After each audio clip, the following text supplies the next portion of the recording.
Presidenta, señorías, un 12 de julio como hoy, a las 4 de la tarde como ahora, aparecía el cuerpo de Miguel Ángel Blanco aún con un hilo de vida. Su pulso apagaba, pero el de la nación española latió más fuerte que nunca. Todos los demócratas españoles mantuvimos la tenue esperanza de que ETA no hubiera culminado su amenaza y de que su vida pudiera salvarse. No fue así, pero eso lo supimos la madrugada del día 13. En su recuerdo, quiero comenzar mi intervención guardando en mi tiempo un minuto de silencio.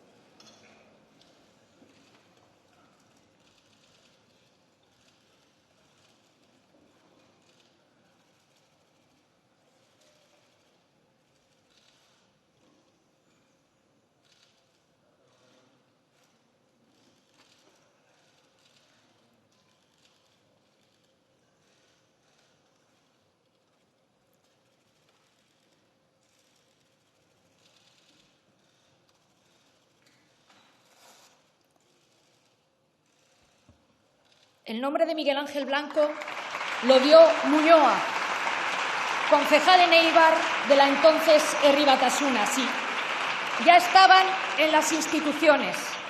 Herri Batasuna, hoy Sortu, integrada en EH Bildu, cuyos miembros ni condenan ni colaboran para esclarecer los 379 asesinatos terroristas sin resolver. Miguel Ángel Blanco fue asesinado por ser concejal del Partido Popular, como antes y después lo fueron tantos otros políticos del Partido Popular, del Partido Socialista y de UPN, en esa estrategia del terror que la denominaron socializar el sufrimiento. Hoy sabemos, porque la justicia y el Estado de Derecho siguen actuando, que Kantauri, Mikel Ansa, Amboto e Iñaki de Rentería, como jefes del comando político, habían dado la orden directa y expresa. En concreto, ordenaron poner toda la fuerza posible en levantar a un concejal del Partido Popular. Pero ETA fue derrotada por la policía, la Guardia Civil y la sociedad española.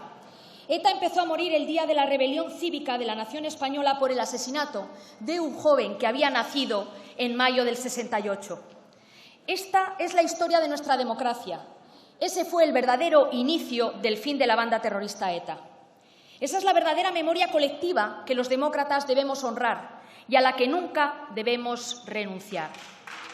Porque memoria democrática es recordar que en España hubo quienes mataron y extorsionaron a miembros de las cuerpos y fuerzas de seguridad del Estado, a mujeres, a niños, a políticos, a empresarios, a trabajadores de todo tipo e incluso, señora Izpurúa, a algunos que antes habían sido de los suyos como Yoyes. Porque memoria democrática es recordar que hubo quien resistió, que hubo quien tuvo que empezar una nueva vida lejos de su tierra, que hubo quien no pagó un impuesto revolucionario, hubo quien no dejó de escribir y de expresar sus ideas, profesores que no dejaron de dar la cara, como el recientemente fallecido Fernando García de Cortázar. Hubo quien siguió buscando a Ortega Lara hasta que consiguió liberarlo. Hubo quien, cuando asesinaron a su compañero de partido, dio un paso al frente sabiendo que lo iban a asesinar, como Manuel Zamarreño, y lo asesinaron. O quien protegió en Orio a unos jóvenes del Partido Popular, a pesar de no ser de su partido, y quizás eso es lo que le costó la vida. Porque memoria democrática es recordar que Miguel Ángel Blanco no reposa en la tierra que le vio nacer, porque los que no le dejaron vivir tampoco le dejaron descansar. Y siguen sin dejarnos vivir en paz, como demuestra la condenable, no por Bildu, agresión en Pamplona del pasado jueves a concejales y policías. Desde estas Cortes, sede de la soberanía nacional, nosotros, el Partido Popular, reafirmamos nuestro compromiso de seguir defendiendo la necesidad de memoria, de reparación y de justicia. Por eso, ese mismo espíritu de rebelión cívica que alimentó a los españoles hace 25 años es el que hoy nos sitúa enfrente de su Gobierno, señor Sánchez, desde que, solo para resistir, escogió el camino de los pactos indignos. Nos sitúa enfrente de su Gobierno cuando convierte a Bildu en notario de la transición y de su mano arroja un manto de ignominia sobre los gobiernos de Adolfo Suárez, Leopoldo Calvo Sotelo y Felipe González. Ninguno de los tres, ninguno, ni el resto de los protagonistas de la transición se merece lo que usted ha pactado con Bildu: poner en jaque el relato de la transición ejemplar, según palabras de la propia portavoz de Bildu. Por eso, trasladamos a los españoles que la derogaremos y que recuperaremos el espíritu de la transición.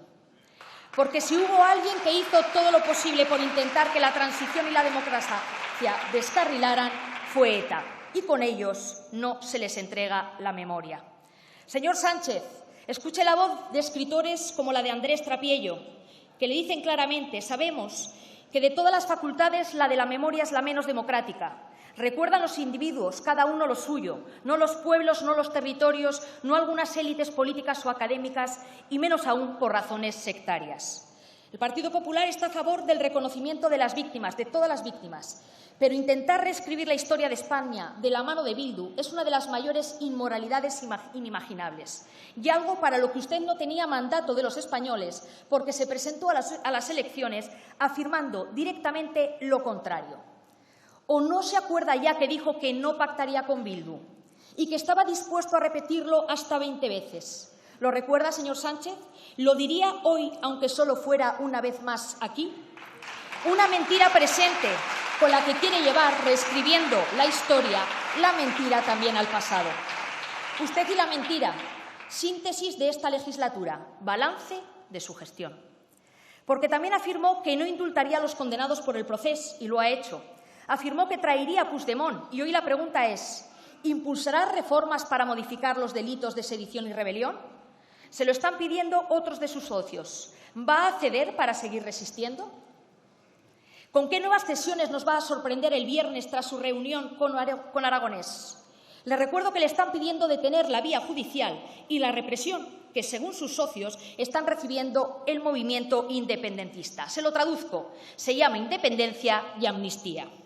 El problema es que tampoco hoy podemos fiarnos de sus respuestas, porque si hay un logro identificable en su Gobierno es precisamente la devaluación total de la palabra dada.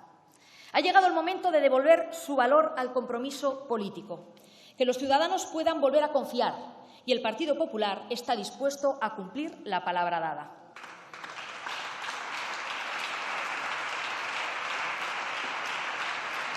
Señor presidente, es la primera vez que se celebra este debate desde que en junio del 2018 llegó al Gobierno, lo que refleja todo lo anómalo que envuelve sus años de presidencia.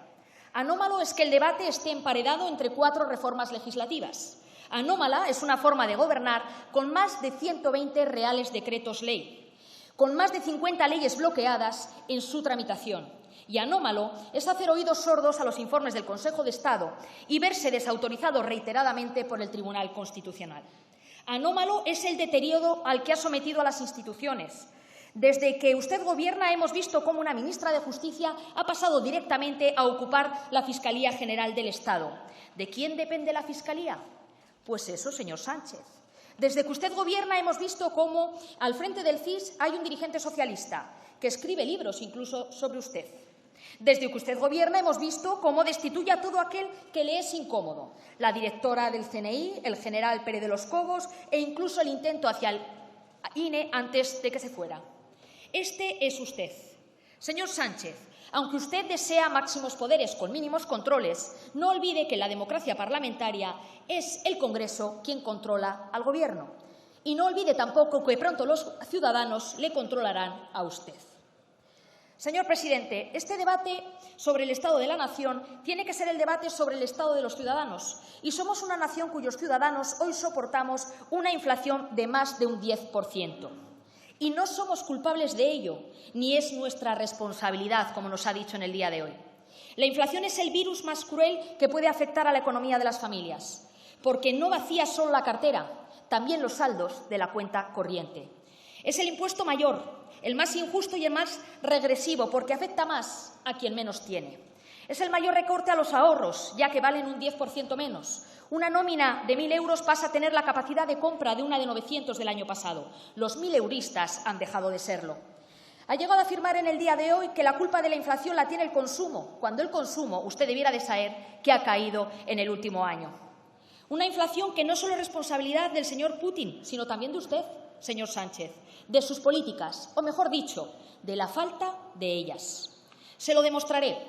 El año pasado, mucho antes de la invasión de Ucrania, la inflación ya estaba en el 6,5%, mientras la eurozona estaba en el 5% y Portugal en el 2,7%.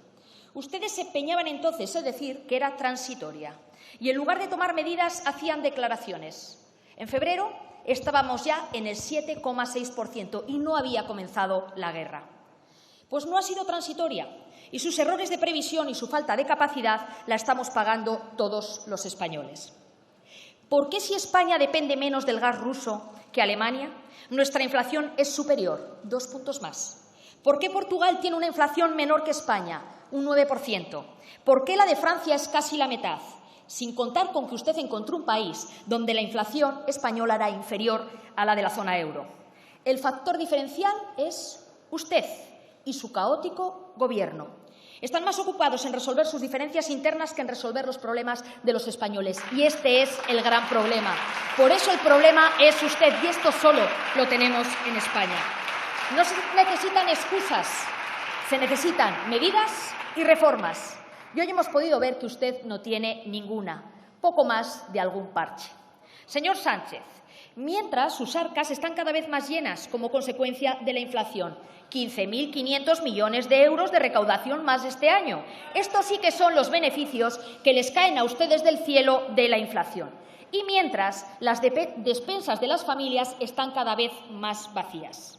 Son además el Gobierno de la OCDE que más ha subido la presión fiscal, cuando otros países bajan los impuestos. Mientras su Ejecutivo se desborda en 22 ministerios apretados en el Banco Azul, de más de 800 asesores que no caben ni en los despachos de la Moncloa, los españoles tienen que prescindir de lo más básico. ¿Para qué? Para pagarle a usted su macrogobierno. ¿Hasta cuándo tiene intención de que su Ejecutivo sea una losa para los españoles? ¿No va a plantear ni una sola medida de reducción del gasto improductivo, comenzando por su macrogobierno? En la España del 2022, llenar el coche de gasolina, encender el aire acondicionado, la calefacción en invierno o pagar los gastos de la vivienda se han convertido para cientos de miles de familias en un artículo de lujo. ¿No se les cae con esto la cara de vergüenza de pedir a los españoles que ahorren el aire acondicionado en plena ola de calor mientras pagan el Gobierno más grande y más caro de la historia? Hay familias que tienen que elegir entre comer o arreglar la lavadora, que no pueden afrontar el cambio de cualquier imprevisto, como unas ruedas del coche que están gastadas. Esa es la realidad que refleja un dato, el de que casi el 30% de los españoles están en riesgo de pobreza, el 44% de los hogares con una madre sola. Esto es según la encuesta de condiciones de vida del INE. Y ante esta realidad contrastada y su acreditada incapacidad, hoy también demostrada, ¿por qué no se deja ayudar? El presidente de mi partido le ha pedido que solicite en Europa que se elimine de forma transitoria el impuesto de hidrocarburos. ¿Por qué no lo hace? Los españoles están pagando más de 2 euros el litro y usted ha recaudado solo en un año 676 millones de euros más a través de este impuesto, un 15% más. Máximos históricos con subidas de 30 céntimos que han absorbido la ayuda de 20 céntimos. Es decir, hace falta otras medidas. El presidente de mi partido le ha propuesto rebajar el IVA de la electricidad y del gas al 5%. ¿Por qué no lo hace también para el gas? Han recaudado ya 5.500 millones de euros más solo a través del IVA. Hay margen, señor Sánchez. El presidente de mi partido le ha pedido que ajuste la tarifa del IRPF para que la inflación no penalice 2 veces a los españoles. ¿Por qué no lo hace? Si la clase media y las rentas bajas son un 10% más pobres, no puede mantenerles los impuestos como si no pasara nada. Señor Sánchez, la gente que está angustiada, que le da la espalda, que pide otro Gobierno, no vive en áticos de lujo ni fuma puros habanos. Son los que tendrán que esperar hasta diciembre para poder cobrar los 200 euros que aprobó hace apenas 15 días. Los que todavía no han cobrado el bono del alquiler de 250 euros que usted anunció el pasado octubre. O todos aquellos que siguen esperando que les llegue el ingreso mínimo vital desde hace ya más de 2 años. Es verdad, señor Sánchez, que son gente poderosa, muy poderosa, porque no hay nada más poderoso que el voto de un ciudadano. Personas poderosas que no entienden que en vez de un gobierno tengamos y paguemos tres. Que no entienden que una buena medida se retrase porque la propuso el Partido Popular y mientras hayan pagado de su bolsillo 200 millones de euros. Que no toleran que se califiquen de formidables los datos del paro, cuando somos el país con más desempleo de toda Europa. Esas personas tan poderosas son millones de españoles con nombres y apellidos. Que no hay casa ni bar en cualquier rincón de España donde no estén hablando justamente de esto, de por qué usted no acepta la mano tendida del Partido Popular. Es la clase media y las rentas bajas que no pueden pagar la misma cesta de la compra de hace unos meses. La docena de huevos que costaba €1 hace un año les cuesta €1,58. El litro de leche ha pasado de 0,63 a 0,95. Que tiene que recortar los días de vacaciones y que no puede afrontar un gasto imprevisto. Esa es la gente poderosa que le dio la espalda en Andalucía y que hoy no le debería dejar dormir, pero a los que usted les ha quitado los sueños.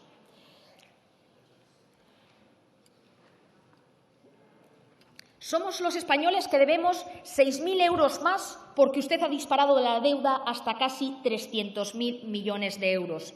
Somos más pobres que en 2019. Somos los españoles que vamos a tener que pagar 780 euros más de media al año en la hipoteca por la subida de los tipos de interés. Son ese 30% de jóvenes que no encuentra un empleo o si lo encuentra está por debajo de la cualificación de su formación. El 40% de los universitarios no cotizan como universitarios. Porque hoy España es un país más desigual y los españoles tienen más riesgo de caer en la pobreza que cuando usted llegó a la Moncloa. Sus políticas sociales han fracasado, señor Sánchez, y la cruda realidad es que va a dejar España mucho peor que la encontró. Y el primer mandamiento para un buen gobernante es dejar las cosas mejor que como las encontró. Somos la cuarta economía del euro, pero también somos uno de los pocos países de la Unión Europea que aún no ha recuperado el nivel de crecimiento de antes de la pandemia. Nuestra caída fue la mayor de la OCDE y la recuperación es la más débil porque sus políticas no funcionan y nos ponen en el vagón de cola de la recuperación económica. Caímos un 10,8%, la mayor caída de la zona euro, y tras fallar en todas sus previsiones de crecimiento en 2021 y 2022, todavía no hemos recuperado el nivel de crecimiento prepandemia. Y no lo haremos hasta el tercer trimestre del 2023, sí, señor Sánchez, hasta el tercer trimestre del 2023, 2 años más tarde que el resto de los países de nuestro entorno. ¿Y por qué? Porque, como por ejemplo recoge Funcas, somos el país cuyo gobierno menos ha ayudado de forma directa a su tejido productivo. Mientras usted habilitaba 7.000 millones, 1.800 ni se han gastado, Alemania habilitaba 50.000. Francia, 20.000 e Italia, 11.000, ampliables a 25.000. ¿Ve lo que falla? Usted, su Gobierno, la falta de ayudas. Usted, en su manual de mal gobernante, ante cada crisis ha hecho siempre lo mismo. Lo hizo con la pandemia y lo ha vuelto a hacer con los efectos de la guerra de Ucrania. Lo primero, la negación de la realidad. Negando la existencia, así no busca salida al problema. Apenas tendrá efectos en España, nos dijeron tanto con el COVID como con la invasión de Ucrania. Exactamente las mismas palabras. Hoy nos ha dicho usted que ha hablado usted del diagnóstico y la evidencia científica. ¿Todavía no recuerda que no ha aparecido el comité de expertos que le guiaba a usted? ¿O es que era solo el doctor Simón? El segundo criterio, la improvisación. Cuando el tsunami ya estaba encima, improvisaba medidas que iban rectificando a golpe de espasmo propagandístico. Todavía se recuerda la centralización de compras al inicio de la lucha contra la pandemia. O como las medidas del último Real Decreto, anunciados hace apenas 15 días, que aún no han sido convalidadas y que ya no tienen efecto. Tarde y mal. Este es el sello de su Gobierno, de su política. La tercera de las cuestiones es la evasión de la responsabilidad. Usted nunca tiene ninguna. Primero, durante la pandemia, los responsables eran las comunidades autónomas. Hoy hemos descubierto que de la inflación y del coste de la energía, la responsabilidad la tienen única y exclusivamente los ciudadanos. Usted, ninguna. El cuarto de los criterios, la manipulación, como ha sucedido con las estadísticas y los registros, para ocultar el fracaso de sus políticas. Sucedió con las cifras de fallecidos por COVID y ahora con los datos del PIB que proporciona el INE, cuya metodología, como no le gustan los resultados, la va a cambiar. Y el quinto punto, la propaganda. Los españoles recuerdan perfectamente «salimos más fuertes», «no vamos a dejar a nadie atrás», «hemos vencido al virus», eslóganes tan falsos como su Gobierno. Hoy nos ha enseñado el último, «iremos a por todas». Parece que este es el mantra que nos perseguirá las próximas semanas. Pero detrás, señor Sánchez, la nada. Las crisis le sobrepasan y lo peor es que nunca se han dejado ayudar. No lo hicieron en el pasado cuando les propusimos la ley de pandemias o una regulación de los estados de alarma. Y no se dejan ayudar ahora cuando les proponemos bajadas de impuestos, contención del gasto improductivo, 60.000 millones de euros, señor Sánchez, y ni una sola medida nos ha contado hoy, reducción de la burocracia o una buena gestión de los fondos europeos. Y lo mismo sucede con la sanidad. En lugar de atajar los problemas, como es el grave déficit de especialistas de medicina de familia y comunitaria, usted saca pecho única y exclusivamente por cumplir indicaciones de la Unión Europea. Hoy, en la mayor parte de España, faltan médicos y este verano solo se cubrirá el 30% del personal en vacaciones. Estos son los problemas y las preocupaciones de la España real, a los que ustedes les dan la espalda. El médico, el centro de salud, el consultorio. Señor Sánchez, hay alternativa y se la ofrecemos para que usted la pueda poner en marcha de manera inmediata. Le proponemos reforzar el sistema de elección de las plazas MIR para que se puedan cubrir todas las ofertadas. Le proponemos crear la especialidad de medicina de urgencias y emergencias y también le proponemos ampliar el número de plazas de formación de medicina de familia e impulsar nuevos instrumentos para poder cubrir esa necesidad.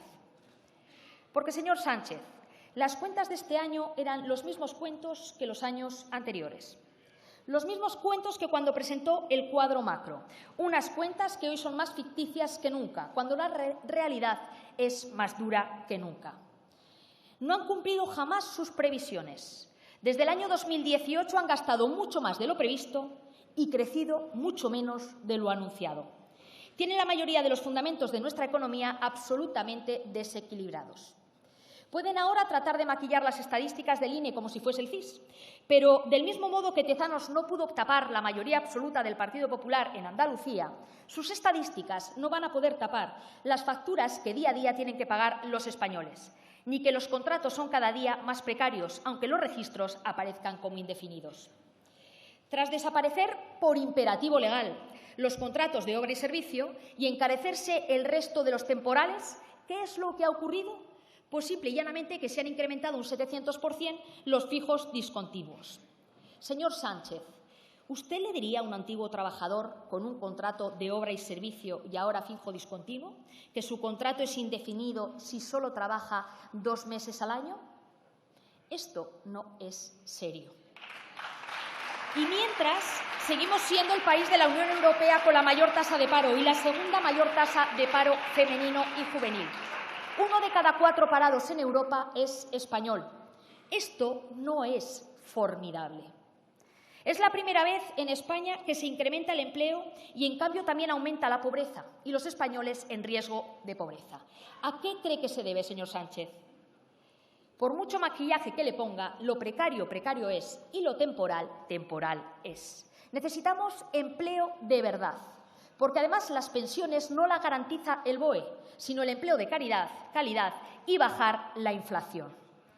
Por cierto, señor Sánchez, ¿qué día va a presentar el presupuesto del año 2023? Confiamos en que no haga como su predecesor, el señor Zapatero, que se fue sin presentarlos en el año 2012, y usted parece que se ha empeñado en superarlo absolutamente en todo. Señores de Gobierno, uno de los grandes problemas que tenemos es que se está estrangulando en nuestros sectores productivos como consecuencia de la energía. ¿Cómo va a funcionar el mercado energético en nuestro país si desde que gobiernan ha habido más de 960 disposiciones normativas? que el enorme problema de escasez de energía que tenemos desde su Gobierno se ataca al gas, a la nuclear, a la térmica, al carbón, al petróleo, a Argelia, que es nuestro principal proveedor. Se revierte el gasoducto desde Marruecos y financiamos a los consumidores de Francia. ¿Cree usted que así vamos a pagar un precio asequible por la energía? Ayer supimos que en el primer semestre las importaciones de gas argelino se han desplomado un 41% y que las compras de gas ruso se han incrementado, convirtiendo a Rusia en nuestro segundo proveedor de gas, después de Estados Unidos. ¿Puede explicarnos cómo es posible que, mientras Europa está luchando por deshacerse de la dependencia energética de Rusia, usted lo haya convertido en el segundo proveedor de gas de España? ¿Es esto compatible con las sanciones a Rusia por la guerra de Ucrania, de las que usted mismo nos ha hablado hoy? Y el problema no es mayor gracias a que Estados Unidos nos vende gas del fracking y luego presumirá de compromiso climático. Señor Sánchez, es urgente sustituir la intransigencia energética de este Gobierno por una política energética que facilite la transición hacia la descarbonización, pero cumpliendo el trilema energético, es decir, cumpliendo los compromisos climáticos, seguridad del suministro y precios asequibles para la energía. Las 5 centrales nucleares y los 7 reactores producen en nuestro país el 20% de la electricidad, más barata que el resto y sin emisiones. ¿Por qué se empeña en cerrarlas antes de lo necesario en esta nueva situación? La Comisión y el Parlamento Europeo van a impulsar el gas y la nuclear como energías verdes. Súmese. Tenemos ahí una oportunidad de bajar el recibo de la luz. Hoy pagamos una media de 303 euros megavatio hora. En 2015, el precio medio fue de 50 euros megavatio hora. Hoy pagamos 6 veces más. Señor Sánchez, usted nos sale muy caro a los españoles. ¿Va a escuchar las propuestas en materia de energía que le ha hecho el presidente de mi partido? ¿Va a hacer algo útil para que los españoles no veamos los precios aún más disparados, además, cuando llegue el otoño? La verdadera excepción ibérica es que España tiene un Gobierno que, desde el sectarismo, no ha parado de tomar decisiones equivocadas. Y el resultado es una energía más cara y menos segura que la de la mayoría de nuestros vecinos europeos. El colmo del disparate es que los españoles estemos subvencionando y, por tanto, financiando a los franceses y que aquellas empresas con las que competimos estén financiadas por nosotros. Esto es un auténtico disparate. Señor Sánchez, estamos también ante el mayor problema de seguridad en Europa desde el fin de la Segunda Guerra Mundial, ante una evidente tormenta económica de imprevisibles consecuencias. Y lo hacemos con el Ejecutivo más desunido y dividido. Ahí está nuestra debilidad como país, no se engañe. Ahí está una de las claves. Se pelean por la construcción de fragatas, por enviar armas a Ucrania, por el presupuesto de defensa, por ser parte de la OTAN y organizar una cumbre, mientras se manifiestan contra ella. En cualquier caso, para plasmar el compromiso con la OTAN del 2% del PIB en defensa para el 2029, es necesario aprobar y, por tanto, pactar un compromiso de gasto plurianual que no solo afectará a esta legislatura, sino que afectará también a las siguientes. Por ello, le planteamos que lo traiga y que lo abordemos, pero con carácter plurianual. ¿Está dispuesto a ello? Esto es lo que haría un gobernante serio y responsable. Nosotros sí queremos blindar la seguridad de los españoles. Su Gobierno, señor Sánchez, ha provocado la mayor crisis en nuestra política de vecindad. ¿Con qué? Con el bandazo en la política hacia el Sáhara, que ha puesto en riesgo el suministro de gas y que ha propiciado que Argelia retirara hace meses a su embajador. Y con todo esto, señor Sánchez, no le hemos escuchado ni una sola palabra. No ha hecho usted ni un minuto de autocrítica. Señor Sánchez, el Gobierno Frankenstein no da más de sí. Es un proyecto fallido y agotado. Su incapacidad les impide incluso gestionar con generosidad y con solidaridad lo que significa los fondos europeos. Hasta mayo se han ejecutado única y exclusivamente 2.048 millones de euros, es decir, el 7,2% de lo presupuestado para este ejercicio. Sus ministros ni tan siquiera son capaces de decir cuánto han ejecutado ellos. Lo que sí que le podemos trasladar es que el impacto en el PIB ha sido nulo. Por tanto, estamos ante otra oportunidad perdida, pero no la suya, sino la de la economía española, porque esto significa el futuro de un país y el futuro futuro de las próximas generaciones.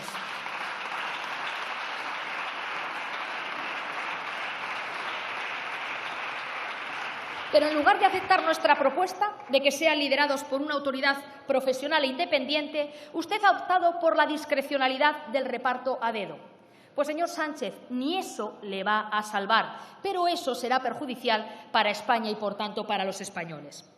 El balance es que ni un solo de los proyectos está en funcionamiento. Los fondos no llegan a familias y empresas. No se dialoga ni con autonomías, ni con ayuntamientos, ni con el resto de partidos de esta Cámara. Y hasta ahora se ha limitado a rescatar proyectos de los cajones de los ministerios.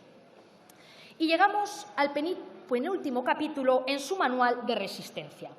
En lugar de corregirse tras el varapalo electoral, emprende una huida hacia adelante a través de la ocupación total de las instituciones. Ya lo hizo con la Fiscalía, con el CIS y con Correos, donde puso al frente a su propio jefe de gabinete. Y ahora lo hace con el CNI, el INE e incluso con empresas estratégicas como Indra, a la que usted le ha causado unos perjuicios incalculables. Y, por supuesto, con la justicia, a la que permanentemente erosionan, presionan y tratan de manipular con reformas y contrarreformas. La última, la del Consejo General del Poder Judicial, que nos ha hecho tramitar este mismo pleno, esta semana, y que se niega a pactar. Haga caso a lo que dice Europa, que es lo mismo que dice la Comisión de Venecia, nuestra Constitución, y el sentido común. Para el Partido Popular, la alternativa pasa por la regeneración de las instituciones, por generar más separación de poderes. Este es un objetivo inaplazable para que España tenga una mejor democracia. Silencio, por favor. Señora Gamarra, tendría usted que ir terminando. Voy terminando, señoría. Y eso hay que Silencio, hacerlo por desde favor. la unidad de las fuerzas políticas centrales, por lo que sería esperable por su parte una rectificación. Es lo que demandan los españoles, pero como usted ha decidido no cambiar de rumbo, serán los españoles los que cambien de gobierno. Se lo han anunciado con Castilla y León, con Madrid y con Andalucía, y cuando usted les devuelva la voz, lo harán con toda España. Un nuevo gobierno para recuperar la centralidad, la moderación, la concordia, la unidad, la estabilidad y una agenda reformista. Un gobierno que devuelva las esperanzas y la confianza a los españoles. Un gobierno que fortalezca las bases de nuestra democracia desde la mirada compartida, tanto a lo que hemos hecho como a todo aquello que nos queda por hacer. Un gobierno que quiera convocar a la inmensa mayoría de los españoles para mirar juntos el futuro. Y eso, señor Sánchez, no es usted. Esto es lo que pueden esperar los españoles de un gobierno presidido por Alberto Núñez Feijóo, porque sí hay alternativa. Muchas gracias. Muchas gracias, señora Gamarra.